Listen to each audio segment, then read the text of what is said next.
Hello everyone. ఈరోజు మనం శనగల ప్రసాదం చేసుకుందాం. శనగలు ఆరోగ్యానికి చాలా మంచిది. చిన్నవాళ్ళ నుంచి పెద్దవాళ్ళ వరకు శనగలు ఆరోగ్యానికి ఎంతో ఉపయోగకరం.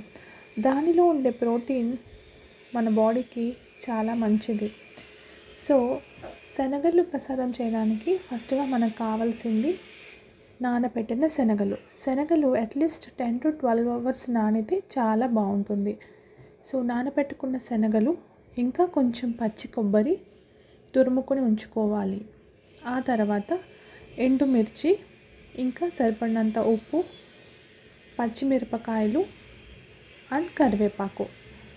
కావాల్సిన వాళ్ళు వెల్లుల్లి కూడా యాడ్ చేసుకోవచ్చు. బట్ నేను ఇక్కడ వెల్లుల్లి యాడ్ చేయడం లేదు. ఒక ప్యాన్ తీసుకొని దానికి సరిపడినంత ఆయిల్, శనగలకి ఎక్కువ ఆయిల్ పట్టదు, సో 1 స్పూన్ ఆయిల్ సరిపోతుంది. ఆవాలు, ఇంకా జీలకర్ర, కరివేపాకు, ఎండుమిర్చి వేసుకొని ఫ్రై చేసుకోవాలి. అవి ఇలా వేగాక మనం ఉల్లిపాయని కట్ చేసి పెట్టుకున్న ఉల్లిపాయని కూడా వేసుకొని కొంచెం బాయిల్ అయ్యే వరకు, ట్రాన్స్పరెంట్ అయ్యే వరకు వేయించుకోవాలి. ఇక్కడ ఉల్లిపాయలు ఎక్కువ వేయకూడదు, వేగడం వల్ల టేస్ట్ రాదు. అవి ట్రాన్స్పరెంట్ అయ్యే వరకు ఉంచుకుంటే చాలు. దానికి సరిపడినంత ఉప్పు వేసుకోవాలి. ఇలా ఎండుమిరపకాయలు వేయడం వల్ల వాటి ఫ్లేవర్ కూడా శనగలతో చాలా టేస్టీగా ఉంటుంది.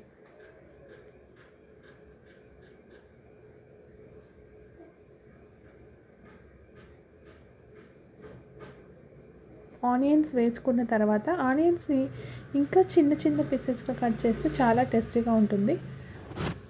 నేను ఇక్కడ కొంచెం పెద్ద పీసెస్గా వేశాను.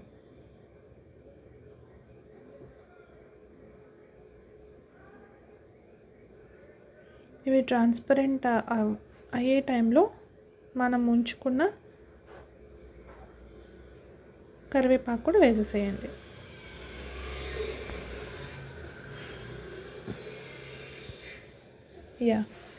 ఇలా ఫ్రై అయినాక కొంచెం సేపు సాల్ట్ వేసుకోవాలి. సాల్ట్ వేయడం వల్ల ఉల్లిపాయ త్వరగా ఉడుకుతుంది. At the same time sweetness రాకుండా టేస్టీగా ఉంటుంది సాల్ట్.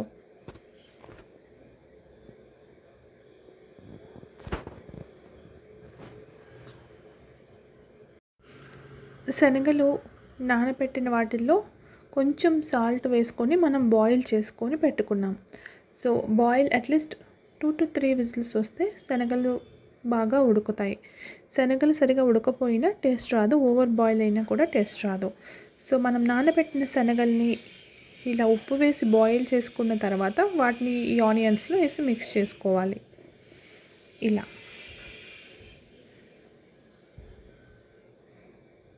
ఇప్పుడు శనగల్లో మనం ఉప్పు వేసుకున్నాం, ఆనియన్స్లో కూడా ఉప్పు వేసుకున్నాం కాబట్టి ఓవరాల్గా ఉప్పు సరిపోయిందా లేదా చూసుకొని కావాలంటే కొంచెం యాడ్ చేసుకోవచ్చు. కావలసిన వాళ్ళు పచ్చిమిర్చి కూడా యాడ్ చేసుకోవచ్చు, బట్ నేను ఇక్కడ ఎండుమిర్చి మాత్రమే యాడ్ చేశాను. ఆ తర్వాత మనం తురుముకొని ఉంచుకున్న కొబ్బరి పొడి వేసుకోవాలి. పచ్చి కొబ్బరి మాత్రమే యూజ్ చేయాలి, అదే చాలా టేస్టీగా ఉంటుంది. అంతే, శనగల ప్రసాదం రెడీ. ఇది ఈవినింగ్ పిల్లలకి స్నాక్ అను ఇవ్వచ్చు, దేవుడి ముందు నైవేద్యాలకి ఉపయోగపడుతుంది.